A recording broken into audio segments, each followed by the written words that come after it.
할렐루야. 자, 우리 옆에 인사합시다. 만나서 반갑습니다. 자, 예수님의 부활을 축하합니다. 아주 유명한 이야기가 하나 있습니다. 1939년에 시작된 제2차 세계대전이 6년 만에 마무리되면서 있었던 실화의 이야기입니다. 제2차 세계대전이 끝났을 때 필리핀의 어느 섬 정글에서 히로 오나다라는 일본의 중위가 거기에서 숨어 지내고 있었습니다. 그런 그가 1974년도에 그 마을 주민에 의해서 발견이 된 적이 있습니다. 그런데 그 이유가 너무나 황당했습니다. 모든 사람들을 당황시켰습니다. 그가 그 정글에서 무려 30년간 숨어 지낸 이유가 전쟁이 끝난 줄 몰랐다는 겁니다. 그 전쟁이 끝난지도 모르고 정글에서 홀로 30년을 지낸 겁니다. 정글이다 보니까 통신은 물론이요, 외부와는 완전히 고립되어 있는 상태였기 때문입니다. 여러분, 30년입니다. 얼마나 억울하고 비참한 생각이 들었겠습니까? 그런데 가만히 보면 오늘날 많은 그리스도인들이 우리가 살아가는 삶이 이와 같습니다. 우리가 죄에 대해서 죽은 줄도 모르고 살고 있습니다. 예수님께서 십자가에 죽으셨을 때 우리의 죄가 대속되고 우리도 죽었다는 사실을 모르고 살고 있습니다. 그리고 예수님께서 다시 일어나 부활하셨을 때 우리도 다시 살아남아 죄와 사망에 매여 살 필요가 없는 겁니다. 그런데 이러한 사실을 오늘 많은 그리스도인들이 모르고 살고 있다는 겁니다. 오늘은 부활주일입니다. 우리 옆 사람과 인사합시다. 당신도 부활할 줄 믿습니다. 당신도 부활할 줄 믿습니다. 여러분, 부활절하면 가장 먼저 생각나는 것이 무엇입니까?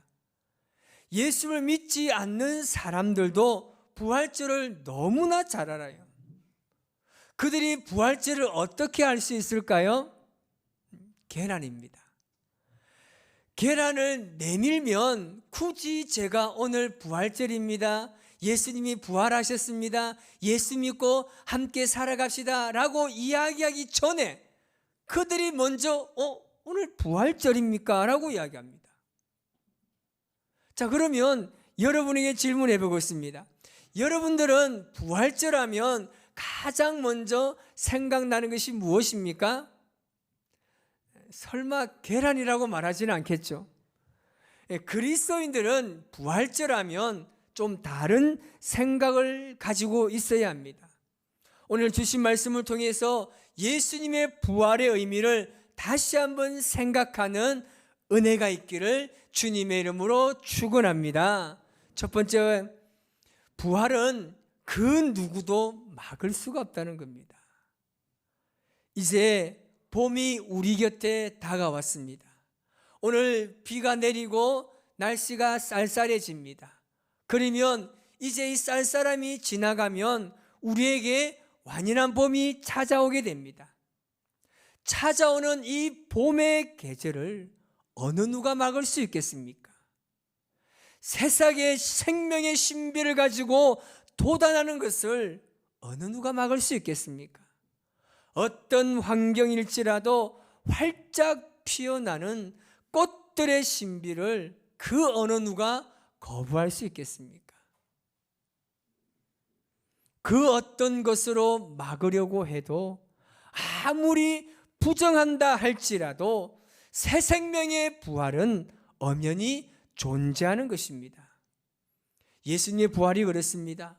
어떤 방해 요소가 있다 할지라도 말씀으로 새싹이 돋아나고 생명의 열매가 맺어지는 것입니다. 당시에 예수님의 부활을 놓고 여러 가지 가설들이 굉장히 많았습니다. 먼저는 예수님께서 십자가에 죽지 않고 기절했다는 기절설이 있습니다. 예수님께서 십자가에서 너무 힘든 고통을 받으니까 순간 기절했다는 거예요. 여러분, 십자가에 못 박은 로마 군병들이 어떤 사람입니까? 그들은 사형 집행 전문가들입니다. 예수님이 기절했다면 그들이 기절 사실을 몰랐겠습니까? 오죽하면 그들은 창으로 예수님의 옆구리를 찌르면서 확인 사살까지 한 사람입니다. 그리고 빈 무덤설이 있습니다. 예수님의 시신을 제자들이 감추었다는 거예요. 이 사기설이죠. 그리고 환각설도 있습니다. 예수님의 제자들이 너무 예수님의 부활을 갈망하는 나머지 헛것을 보았다고 이야기하는 설이 있습니다. 이 밖에도 여러 가지 가설이 있습니다. 그러나 예수님의 부활은 그 어떤 것으로도 막을 수가 없습니다. 여러분, 부활은 어떤 사람이 경험할 수 있습니까? 오늘 본문 2절에 이렇게 말씀하고 있습니다. 같이 한번 읽어보겠습니다. 너희가 만일 내가 전한 그 말을 굳게 지키고 헛되이 믿지 아니하였으면 그로 말미암아 구원을 받으리라. 아멘. 이미 우리에게 전해진 복음의 말씀을 믿고 지키는 자들이 예수님의 부활을 경험할 수 있다고 말씀하고 있습니다. 여러분, 겨울이 지나면 봄이 오잖아요. 봄이 지나면 뭐가 옵니까? 잘 모르나요? 봄이 지나면 뭐가 오죠? 여름이 와요. 여름이 지나면 뭐가 오죠? 가을이 옵니다. 가을이 지나면 뭐가 오죠? 겨울이 와요. 겨울이 지나면 봄이 오는 것은 당연합니다. 이처럼 하나님의 말씀을 믿고 지키는 자들은 그 믿음으로 말미암아 부활을 경험하는 것은 당연한 일입니다. 이 말을 역설적으로 표현하면 끝까지 믿음을 지키지 않는 자들은 예수님의 부활을 경험할 수 없다는 사실입니다. 부활은 우리가 가진 이성과 상식만으로는 결코 이해할 수 없습니다. 3년 동안 예수님을 따라다녔던 그 제자들은 예수님의 부활을 직접 보고도 믿지 못했습니다. 그래서 어떻게 보면 예수님의 부활은 가장 믿기 힘든 기독교 교리 중에 하나입니다. 그래서 우리는 예수님의 고난과 죽으심 그리고 그 부활은 누구도 막을 수 없는 하나님의 섭리요 진리임을 깨달으시기를 주님의 이름으로 축원합니다. 두 번째는 성경대로 이루어진 사실입니다. 3절 4절 말씀을 우리 같이 한번 읽어보겠습니다. 내가 받은 것을 먼저 너희에게 전하였노니 이는 성경대로 그리스도께서 우리 죄를 위하여 죽으시고 장사 지낸 바 되셨다가 성경대로 사흘 만에 다시 살아나사. 아멘. 여러분, 사람과 사람 관계 중에서 가장 중요한 것 중 하나는 뭐냐면 약속입니다. 약속을 잘 지켜야 그 사람을 신뢰할 수 있고 신용 있는 사람이 되는 것입니다. 그러나 우리가 살아가는 삶의 환경이나 상황을 보면 약속을 지키지 못하는 경우도 종종 있습니다. 그래서 어느 정도는 그 약속을 지키지 못했을 때 서로 이해하고 배려해 가면서 그것을 또 넘어가기도 합니다. 그러나 하나님은 어떻습니까? 하나님은 약속의 하나님이십니다. 말씀으로 약속하시고 약속하신 것은 하나도 남김없이 이루시는 분이십니다. 우리가 하나님의 말씀을 믿어야 하는 이유가 무엇입니까?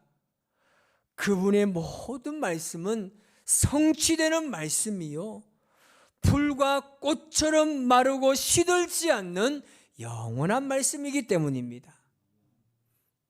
예수님의 부활이 바로 하나님의 약속의 말씀대로 이루어진 사실임을 믿으시기를 바랍니다.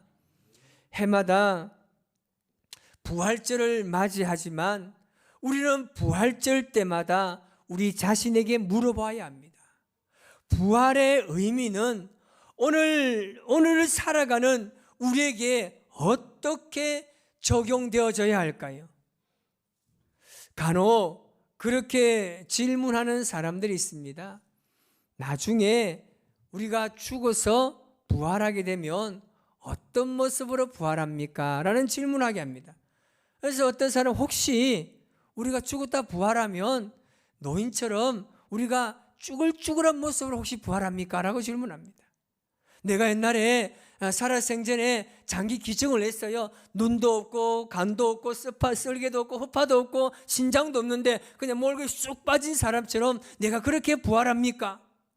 어떤 남자는 심지어 그렇게 질문합니다. 내가 혹시 천국에 가면 아내를 알아볼 수 있습니까? 라고 물어봅니다.